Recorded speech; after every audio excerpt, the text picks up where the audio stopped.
Pagsampa mo ng 22, sasampalin ka ng buhay na akala mo dati chill lang. Malalaman mo na yung mga salitang hindi pinupulot ang pera, na dati ay naririnig mo lang sa mga magulang mo. Magtatrabaho ka, magbabayad ng tubig at kuryente. Tapos trabaho ulit, paulit-ulit. Mamimiss mo yung batang ikaw, musmos, walang alam sa mundo. May mga gabing bibilangin mo ang oras ng tulog mo kasi akala mo makakatulong ito. Gigising ka para kumayod, umanap ng pera.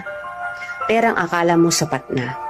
Pero dahil salat ka, wala kang magagawa kung hindi tanggapin ang katotohanang ganito ang buhay.